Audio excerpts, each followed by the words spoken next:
This is the quiet fire, a space for what men never say, but always feel. A place where desire doesn't need permission, where memory breathes through the skin, and truth whispers through silence.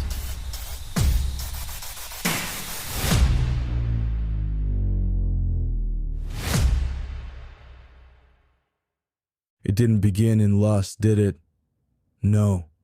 It came like a whisper from a language your body remembered before your mind had learned to name it. You were young, maybe 9, maybe 11, sitting cross-legged in the sun or standing in the soft shadow of someone older, someone kind. Maybe it was the breeze brushing your thigh through thin shorts, or the glance of a teacher who saw you as good, not in trouble, not a burden. Maybe it was the weight of your friend's head dozing on your shoulder during a bus ride, the warmth of skin through cotton, the way his breath slowed, and for the first time, you didn't want to move. You didn't even know you had a body like that, a body that could rise, not for wanting, but for recognizing. It was strange, gentle, quiet. You felt your stomach pull in, your breath catch. You looked around to see if anyone noticed. They didn't. The world kept moving, but something in you had changed. It wasn't about sex. You didn't know what sex was. It was about aliveness, contact, something blooming in your hips like a secret flower unfolding without permission. It was confusing, tender, and it wasn't shameful yet. Not yet. Not until later. In that moment, it was just yours. A signal, not a sentence. You didn't ask for it. It wasn't from touching or teasing or being bad. It came because something in your body said yes to the world. A yes that had no words, only heat. And for a brief moment, you were whole, erect, innocent, and whole. No one had told you that this was sacred, that it was truth, not sin. So you held your breath, crossed your legs, and said nothing. But your body never forgot. It still remembers the first rise, not as hunger, not as need, but as a quiet doorway opening toward the beauty you hadn't yet learned to fear. Somewhere along the line, it changed.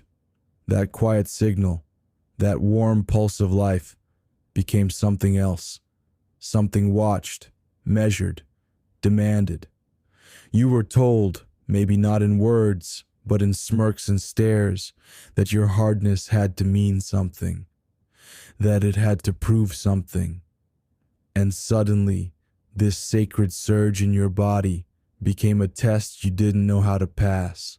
It happened fast. In the locker room, where the boys barked jokes too loud and everyone was pretending they weren't scared. At home, when your body reacted and you didn't know where to put the feeling. In front of a screen, when the only place you were allowed to be curious was in secret, with the door locked and the light from a phone or a laptop burning into your skin, like guilt.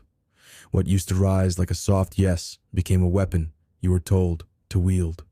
Be ready, be big, be hard, but not too soon. Not in public, not in a way that reveals tenderness. Don't feel, just perform. And when you couldn't, when your body went silent under pressure, you blamed yourself. You buried the shame. You gripped yourself in the dark, not for love, not even for release, but for a desperate kind of control. You stopped breathing. You tightened your jaw. You learned to get off without ever getting in. And still, deep down, some part of you knew it was never meant to be this way. Your erection wasn't supposed to be a performance review. It wasn't supposed to be a scoreboard. But no one told you that. They just told you to be a man. And so, you hardened. Not just in your body, but in your heart, in your throat, in your choices. You began to associate arousal with danger, with rejection, with trying not to cry in the middle of being touched. And now, even in moments of softness, you sometimes flinch. Not because you don't want connection, but because your body was trained to see desire as duty, and duty as a burden you carry alone. But brother, it didn't start this way, and it doesn't have to end this way either. Now, you're older, maybe bruised, maybe beautifully undone, but you're here, and something in you is ready to come home, to remember that your erection is not a command or a contract, it's a current, a signal of life, not lust. It is not owed to anyone, not even yourself, and it does not demand performance, it asks for presence. Sometimes it arrives in a moment of silence with a friend, when something deep inside you feels safe enough to unfurl. Sometimes it pulses during grief, during joy, during stillness. Not because you want to do something, but because you're finally feeling everything. This is sacred Eros, not the chase, not the conquest, not the click and scroll and vanish, but the fire that lives in the roots of your spine, the hum that says, I'm alive, and I want to be touched, not consumed. Your erection is not an enemy. It's not a malfunction. It's a guide, a compass, a teacher. It shows you when something resonates in your body before your mind can catch up. It's not always about sex. It's about truth. When you feel it now, you don't need to hide it. But you don't need to prove anything either. You can breathe into it. Lay your hand gently over your belly. Let it rise. Let it fall. No story. No shame. Just breathe. And if you're ever lucky enough to be with someone, man or woman, who meets it with reverence, not fear, you'll feel what it was always meant to be. A bridge. A threshold. A return.